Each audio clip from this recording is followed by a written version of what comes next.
Salam uşaqlar, bu videoda 29-cu səhifəni işləyəcəyik. Vaxt itirmədən keçək 68-ci suala. 68-ci sual əvvəlki səhifənin 67-ci sualına oxşaydı. Onu həmin səhifədə işləmişdi, həmin videoda baxa bilərsiniz. 68-ci sualda deyilir: SN H2-nin qazının normal şəraitdə sıxlığı A qram litrdir, Eni müəyyən edin. Biz bilirik ki, sıxlığın düsturu belədir. Rho bərabərdir M bölünsün V. Bu fizikadan onun düsturudur. Amma biz kimyada bilirik ki, molyar kütlə böyük M hərfi ilə işarə olunur və molyar kütləyə uyğun qazlarda söhbət gedirsə 22,4 litrə bölə bilərik. Yəni həcmi 22,4 litrini əvəzləyə bilərik. Onda düstur bu hala keçmiş olur. Rho bərabərdir böyük M bölünsün 22,4. Yəni molyar kütlənin 22,4-ə nisbəti. İndi də bizdə deyir ki, bu qazın normal şəraitdə sıxlığı A qram litrdir. Yəni burada rho A-ya bərabərdir. O halda düsturu bu hala gətirə bilərik. A bərabərdir M bölünsün 22,4.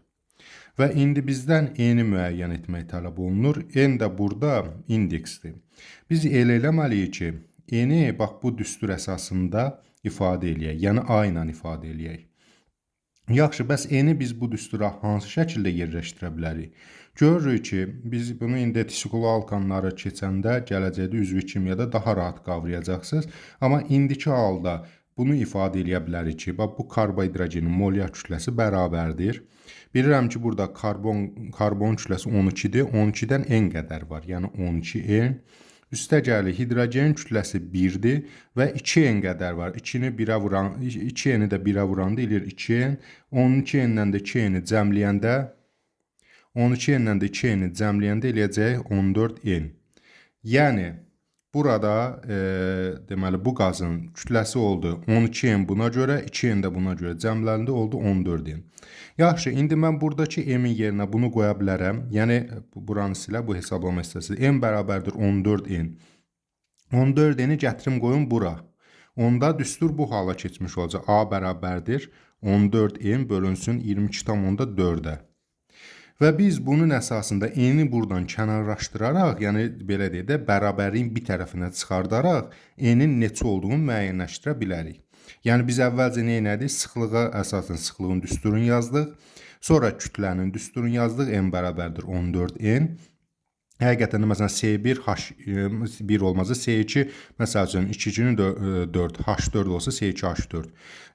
Məsələn onun kütləsi ilə 28. Elə bunun da yerinə 2-ni qoysa 14 2-nin 28. Yəni bu onun düsturudur. Biz bunu yenə deyirəm alkanları keçəndə, siklo alkanları, üzvü kimyanı keçəndə daha rahat qavrayacaqsınız. Nəysə, indi gəlin bu 14N-i, yəni N-i daha doğrusu kənara çıxardaq. Bunun üçün əvvəlcə ixtisarımızı aparaq. Görürəm ki, hər iki tərəf 2-yə bölünür. Bunu eləyərəm 7N, bunu da eləyərəm 11,2.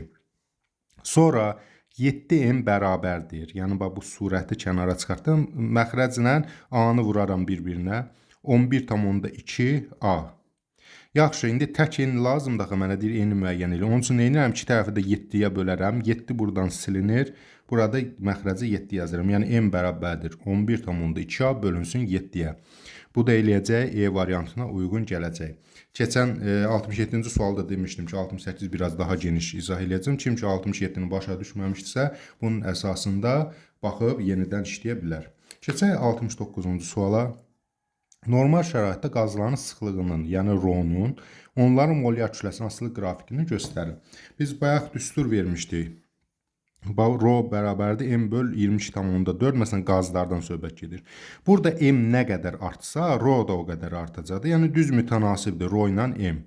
O halda buradan uyğun gələn B variantıdır. Yəni molyar kütlə artdıqca Rho da artacaq belə. Burada isə azalma, sabit qalma və s. bunlar heç biri uyğun gəlməz.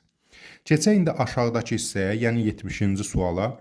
Burada görürük ki, deyir, sabit həcmdə qazların sıxlığını, Rho-nun onların kütləsinin asılı qrafik verir. Yenə fizikada da Rho sadəcə burada böyük M əvəzinə kiçik M olacaq. Yəni burada artıq əvvəlki Rho bərabərdir M bölünsün V. M nə qədər artsa, Rho da o qədər artacaq və ya M nə qədər azalsa, Rho da o qədər azalacaqdır. V burada belə deyək, tərs mütənasibdir, yəni həcm. Amma kütlə isə Rho ilə düz mütənasibdir. O halda biz burada D variantını seçməliyik. Yəni kütlə artdıqca sıxlıq da artar. Digərləri isə uyğun gəlməz. 71-ci suala baxaq. 71, 72 oxşardır. 71-i çalışacağım daha təfərrüatlı izah edeyim, 72-ni daha qısa izah edəcəm. Yəni birin geniş, birin qısa şəkildə. 71-də deyir ki, müəyyən temperaturda sabit həcmli qapalı qabda 1 mol C2H6 qazı var imiş. Bu qaba 1 mol H2 əlavə edilərək birinci qarışığı əldə ediblər. Sonra həmin o birinci qarışığa da təzədən 1 mol da CH4 əlavə edib ikinci qaz qarışığını əldə ediblər. Deyir, etanın molyar kütləsi və qaz qarışığı orta molyar kütlələr arasında münasibəti müəyyən edir. Etan da bax budur da, yəni C2H6 etandır, bu isə CH4 də metandır. İndi gəlin bunu vizuallaşdıraq, yəni buradakı sualda nə demək istəyib, onu aydınlaşdıraq. Deməli, əvvəlcə bunu yəni belə dedi, daha təfərrüatlı göstərmək üçün bir qab şəkli çəkək. Bax, bir qab var imiş. Və bu qabda 1 mol C2H6 var imiş. 1 mol C2H6. C2H6-nın kütləsi nə qədərdir? 12 2-ni burada verib də bunların əsasında 12 2-ni 24, 6 1-in 6. 30 qrama bərabərdir. Yazıram bura 30. Bax, birinci qarışığın birinci qarışıq deyil, yəni etanın kütləsi 30 imiş. Sonra isə, yəni C2H6-nın kütləsi də bu 30 imiş. Bunu yadda saxladı. İndi keçirik. Deyir ki, sonra bu qaba 1 mol H2 əlavə ediblər. Yəni bax bunun üzərinə onsuz da 1 mol C2H6 vardı, 1 mol da H2 əlavə elədilər. Yaxşı, orta molyar kütləni necə hesablayarıq? Deməli, bax birinci qarışığın orta molyar kütləni hesablamaq üçün, yəni M ortanı hesablamaq üçün bərabərdir. 1 mol C2H6, 30-u vuraram 1-ə yuxarıda. Üstünə gəlirəm 1 mol da H2, 2 qramdır. 2-ni vuraram 1-ə. Surətdə yazıram. Məxrəcdə isə 1 mol bundan, 1 mol bundan 2 mol elədi. 1 üstəgəl 1. Yəni molları cəmləyib məxrəcə, bunu mən konspektimdə də var, nəzəriyyəmdə. Onu yenə də deyirəm ki, mənə əlaqə saxlayıb həmin konspekti əldə edə bilərsiniz. O düsturda orada yazmışam. Yəni bu hissəsi nəzəri hissədir. Qısaca nəzərisini desək, məxrəcdə molların miqdarını cəmləyirik. Surətdə isə kütlələrin mollara vururuq. Yəni 30-u vururam 1-ə, 2-ni vururam 1-ə surətdə. Məxrəcdə isə 1-ləri cəmləyirəm, məxrəcdə olacaq. Deməli, 30 üstə 2, 32 bölünsün 2-yə 16 qram mol. Deməli, birinci qarışığın kütləsi nə qədər oldu, orta molyar kütləsi 16 qram mol. Sonra isə deyir ki, bir də təzədən bunların üstünə ikinci qarışıq aldılar. İkinci qarışığı nə ediblər? Bir də 1 mol CH4 əlavə ediblər. 1 mol CH4 əlavə ediblər. İkinci qaz qarışığını əldə ediblər. Yaxşı, ikinci qaz qarışığının M ortasını tapaq. M orta bərabərdir. Bəzən uşaqlar çaşır, 16-nın üstünə 16 gəlirlər. Bu yanlışdır. Təzədən sıfırdan hər üç qazın molların kütləsinə vurmalıyım. 1 mol vurulsun 30 qram, yəni elədi 30. Üstə gəl. 1 mol vurulsun H2-nin kütləsi 2 qram, elədi 2. Üstə gəl. 1 mol vurulsun CH4 neçədir? 16 qram. 1, 16, bu da 16. Məxrəcdə isə yazıram 1 mol, 1 mol, 1 mol. Cəmləyəndə neçə elədi? 3 mol. Bərabərdir 32 üstə 16, 48. 48-i də 3-ə bölərəm, eləyəcək yenə 16 qram mol. Deyə bilərsiniz, bəs bayaqçı ilə necə olacaq? Bayaqçı ilə də əslində şərti düz gəlir. Məsələn, 16 ilə 16-nı cəmləyib 2-yə bölmək, amma bu düzgün versiya deyil. Çünki artıq başqa bir sual tərtibi olunsa, məsələn, indi biz 72-də də baxacağıq, başqa sualda artıq fərqli, yanlış cavab çıxa bilər. Ona görə də ikinci qaz qarşında M ortasını tapıram. Yəni, hər üç qazın kütlələrinin surətdə, məxrəcdə molların nisbətinə bölürəm 16 qram mol. Və bu da ikinci qaz qarışığının orta molyar kütləsi. İndi deyir, bunları müqayisə edin. Baxıb görürəm ki, etan 30-dur. Birinci qarışıq 16-dır, ikinci qarışıq da 16-dır. Yəni 30 böyüdür, 16 16-ya bərabərdir. Bu da uyğun gəlir A variantına. Yəni C2H6-nın kütləsi böyükdür. Birinci və ikinci qazın orta molyar kütlələri isə bir-birinə bərabərdir. 72-ci sualı da təkrar izah eləyək. Onda daha da qavrayacaqsınız. Biraz daha indi nəzəriyyəni əlavə eləmədən qısa şəkildə deyəcəm. Baxın, 72-ci sualda da yenə eyni tip sualda. Deyir ki, 1 mol CH4 var. Bax, qabın içərisində nə var? 1 mol CH4. Bunun kütləsini tapaq. 12 üstə 4, 16 qram. 16. Lap qramda yazaq ki, rahat yadımızda qalsın. Əslində qram yazmasaydı, qram mol. Yaxşı, bu birinci, yəni CH4. Ondan sonra deyir ki, bu qaba 1 mol H2 əlavə edilir. Yəni bu qabın içində olsa CH4 var idi, bir də əlavə ediblər. Neçə mol? 1 mol H2 əlavə ediblər. Bu zaman orta molyar kütlə necə olacaq? 1-i vuraram 16-ya surətdə. 1-i vuraram 2-yə. Bunu da surətə yazıram. Yəni kütlələr surətdə molla vurmaq şərti ilə. Məxrəzi isə molları cəmləyirəm. 1 ilə 1-i cəmləyirəm 2 mol. 18 2-yə 9 qram mol. Yəni birinci qarışığın, bu birinci qarışığın kütləsindən nə qədər olacaq? 9 qram mol. Yaxşı, indi ikinci qarışığı əldə etmək üçün nə ediblər? Bunun üzərinə bir də C2H6 əlavə ediblər. C2H6 qazı. C2H6 qazı əlavə edəndə görə bəs onda ikinci qarışıq əmələ gəlir. Bunun kütləsi nə qədər olacaq? Yenə təkrar baxırıq. Bu 1 moldur bu da. 1 mol, 1 mol, 1 mol hərəsinə. Yəni 16-nı 1-ə 16, üstə gəl 2-ni 1-ə 2, üstə gəl burada da 24 6, 30-u 1-ə 30. Bunları cəmlədik, bölürük. Neçə mol dərəsindən 1 mol, cəmi 3 mola. Sanki ədədi ortasını tapmaq kimi bir şeydir. 16 üstə 2, 18 üstə 30, 48. 48-i də 3-ə bölürük, 16 qram eləyir. Yəni, ikinci qaz qarışığında yazaq bura. 16 qram, bu da ikinci qaz qarışığı. Deməli, CH4 16 imiş, birinci qaz qarışığı 9 imiş, ikinci qaz qarışığı 16 imiş. O halda belə götürə bilərik. CH4 ilə ikinci qaz qarışığı bir-birinə bərabərdir. Onlar da hər ikisi də böyüdür birinci qaz qarışığından. Yəni D variantı. CH4 16-dır, ikinci qaz qarışığı da 16 qram oldu orta molyar kütləsi. Birinci qaz qarışığı 9-dur, onlar hamısından kiçikdir. Yəni D variantına uyğun gəlir. 73-cü suala baxaq. 73-cü sualda deyir ki, bir dəqiqə. 73-cü sualda deyir ki, qaz qarışığı, birinci, ikinci, üçüncü qarışığı qarışığın tərkibində qazlar verilib. Deyir, hansı qarışıqlarda oksigenin kütlə payını artırda qarışığın orta molyar kütləsi azalar. O qarışıqdakı O2 kütləsi o birindən daha azdır, onda azalacaq. Misal üçün, baxıb görür ki, burada 28-32-dir. Yəni, oksigenin nə qədər artırsam, orta molyar kütləsi artacaqdır. Çünki bu 28-in payı azalır, 32-nin payı çoxalır, artacaq. Sonra üçüncüyə baxaq, sonra 2-yə qaydarıq. 16, 13, 28, yenə 32. Yenə nə qədər oksigeni artırsam, 32 budur, 28 budur. Deməli, qarışığın orta molyar kütləsi artacaq. Amma birinciyə baxıb görürük ki, N2O neçə qramdır? 14 2, 28 üstü 16, elədir 44 qram. Oksigen isə 32 qram. İndi oksigen kütlə payını artırsam, 32-ni artıracam. 44 isə azalacaq. Deməli, 32 ilə 44 arasında bir ədəd almalıyız. 32-yə yaxın, yəni get-gedə kütlə payı azalacaq. Amma N2O-nu artırsam, get-gedə kütlə payı artacaq, 44-ə yaxınlaşacaq. Yəni, bax görürəm ki, O2 bir dənə burada ikincidə, digər qazdan kütləsi kiçikdir, ona görə də yalnız 2-ni seçirəm, B variantı. Amma desəydi ki, hansında kütlə payı artar, O2-ni artırdıqca artar, onda N2 CO 28-dir, 32-dən kiçik olan qazları götürərdim. Digər deyişinə, 32-dən böyük olan qazlar olduqda kütlə payı azalacaq, 32-dən kiçik olan qazlar olduqda isə kütlə payı nə edəcək? Artacaq. Yəni, nəzəri formada başa düşməsə, sadəcə bunu yadda saxlamanız kifayətdir. 74-cü suala baxırıq. CO2 və O2-dən ibarət qaz qarışığında bir karbon atomuna 5 oksigen atomu düşərsə, qarışığın helium'a görə nisbi sıxlığını hesablayın. Baxıb görürəm ki, CO2 və O2 qazlarıdır və deyir ki, bir karbon atomuna 5 oksigen düşür. Gəlin indi yazaq. Bax, burada 1 qoyaq karbona, bir karbon atomuna, burada 2 oksigen. Deməli, 5-dən ikisi buradadır, 3-ü də burada olmalıdır. 3 oksigen də burada. 3-ü də 2-yə bölərəm. Onlar 1,5. Yəni, bunların artıq mol nisbətini tapdım. 1 mol karbon qaz imiş, 1,5 mol da oksigen qaz imiş. Və baxaq yoxlayaq, 1 karbona 2 üstəgəl 1,5 2-yə vurarıq, 3. 2 üstəgəl 3, 5 oksigen. 1 karbona 5 oksigen düşdü, bəli.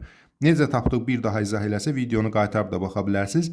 Necə elədik? 1 karbon bura yazdı, ikisi burada var. Qalan 3-ünü də bunun hesabına tamamladıq. Oldu 1 karbona 5 oksigen. Sonra deyir ki, qarışığın helium'a görə nisbi sıxlığını tapın. İndi bunların biz kütlələrin, belə orta molyar kütlələrini tapsaq, helium'a görə nisbi sıxlığını tapa bilərik. Baxıb görürəm ki, karbon qazı 12-32, 44 qramdır. 44 qramdır və bundan 1 moldur. 44-ü vururam 1-ə. Üstünə gəlirəm, oksigen qazı, burada hazır verilib onsuz, 32 qramdır. Onu da vururam 1,5-ə, yəni 32-ni vururam 1,5-ə.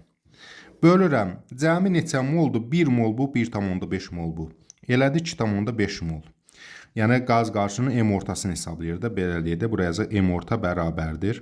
Biraz kobud yazdım. 44 üstə 32-ni 1 yarıma vuranda neçə eləyir? 48. 48 ilə 44-ü də cəmləsək eləyəcək 92. Bu elədi 92. 92-ni 2 yarıma bölmək üçün elə belə eləyək. Hər iki tərəfi də 4-ə vursaq, 4 olacaq bu 10, 92-ni də 4-ə. Bunu necə siz hesablayın? Yəni hərə öz üsulunu hesablaya bilər. 4 9 36 368. Bunun da 368-i də 10-a bölmək, yəni 36,8 eləyəcək. Qısacası bu qarşının orta molyar kütləsini tapdı 36,8 qram. İndi deyir helyuma görə nisbi sıxlığın. Helyumda neçədir? 4. İndi bir də 36,8-i bölərəm 4-ə eləyəcək 9,2. Yəni A variantına uyğun gələcək. Keçirik 75-ci suala. Qaz qarışığı verib orta molyar kütləsini göstərib, qarşıda mol payını istəyir bizdən. Bunun bir neçə üsulu var, amma ən gözəl üsul qayçı üsuludur. Qayçı üsulunu biz, yəni diaqonal üsulunu biz məhlullar dərsində daha ətraflı keçəcəyik. İndi burada qısa şəkildə izah eləsək belə eləməliyik. Baxıb görürük ki, CH4-ün kütləsi 16 qramdır. H2-nin kütləsi də 2 qramdır. Bunları qarışdırıb nə əldə edib? 7,6 qramlıq bir qaz qarışığı əldə edib. Yəni orta molyar kütləsi 7,6. Onda biz diaqonalın digər tərəfinə nə edirik? Böyükdən kiçik ədədi çıxırıq. 16-dan 7,6-nı çıxanda neçə eləyir? 8,4. İndi burada böyük 7,6-dır. Ondan 2 çıxanda neçə eləyir? 5,6. Bunları ixtisar geçsək, görür ki, hər iki ədəd, məsələn, burada indi vergülləri də silib 28-ə bölə bilər və yaxud da belə də baxanda görürəm ki, 2,8-ə bölünür. 5,6-nı 2,8-ə böləndə eləyir 2. 8,4-ü 2,8-ə böləndə eləyir 3. Bu həcm nisbətlərində götürməliyəm. Yəni, CH4-dən 2 nisbətində götürməliyəm. H2-dən 3 nisbətində götürməliyəm. Bunlar cəmi bir yerdə neçə elədi? 5 mol. 5-də 2-si hansı imiş? CH4 imiş. 5-də 3-ü də hansı imiş? H2 imiş. Yəni, digər deyişlə, indi bizdə faizlə deyir də, faizə də çevirəndə bu 5-də 2. Görün, belə yerləşdirək. 5-də 2 neçə faiz deməkdir? 40 faiz. 5-də 3 neçə faiz deməkdir? 60 faiz. Yəni, 60 faiz hidrogen, yəni Y, 40 faizdə CH4 metan, yəni X. Bu da uyğun gələcək A variantına. Diaqonal üsulu ilə həll eləmək daha rahatdır. Yəni çox üsul var, ən rahatı budur. Nədir? Əvvəlcə kütlələri yazdıq, orta molyar kütləni ortaya qoydu, böyükdən kiçiyə çıxdıq və alınan ədədləri ixtisar elədik. Gördük ki, CH4-ün nisbəti 2-dir, H2-nin mol nisbəti 3-dür. 2-nin 3-ə nisbətində bunlar reaksiya girib və digər deyişlə 40%-in 60%-ə. Yəni 5-də 2-nin 5-də 3-ə. 5-i də aradan tapdı, bu 2 ilə 3-ü cəmləyəndə tapa bilirik. Yaxşı, indi keçək son suala, 76-cı sual. 76-cı sualda görürük ki, bir dəqiqə bunu aydın eləyək. 76-cı sualda görürük ki, qarışığın tərkibində 3 qaz var, qarışığın kütləsi 174 qramdır, yanma məhsulu 12 mol karbon qazıdır. Deyir ki, qarışığın tərkibində ümumi atomların sayını hesablayın. Nə etməliyik? Mən karbon qazı, yəni bunun tərkibindən çıxıb da bu C-lər, O2 yananda bu O2-lər gəlib, O2-ni nəzərə almıram. Deməli, 12 mol C burada var imiş. Yazıram burada 12, bu karbonların sayıdır. Yaxşı, indi mən hidrogenlərin sayını tapım, onu necə eləyərəm? Ümumi kütlə 174-dür. Karbonun kütləsini çıxaram içindən hidrogeni tapa bilərəm. Karbonun kütləsi neçədir? 12. 12, 12, 144 qram. 174-dən 144 qramı çıxanda neçə qram qalır? 30 qram qalır. Deməli, hidrogenlərin də kütləsi 30 qramdır. 30 qram hidrogen də olsa 1 qramdır da 1 moldur. Deməli, o da neçə moldur? 30 moldur. Hidrogen də 30 mol imiş. 12 mol karbon, 30 mol hidrogen cəmi nə qədər elədi? 42 mol. Yəni, 42 Na qədər atom olacaq. İndi başa düşənlər heç videonu saxlaya bilər. Başa düşməyənlər üçün bir də geniş izah eləyib. Burada mənə lazımdır karbon atomlarının sayını tapım, hidrogen atomlarının sayını tapım, cəmliyim və ümumi atomların sayını hesablayım. Karbon atomlarının sayını tapmaq rahatdır. Nəyin əsasında tapdım? Burada 12 mol karbon qazı alınmışsa, karbon qazı nəydən alınır? Oksigen yanma məhsuludur. O hissəsini çıxıram. Yəni, bunun içərisində 12 mol C var.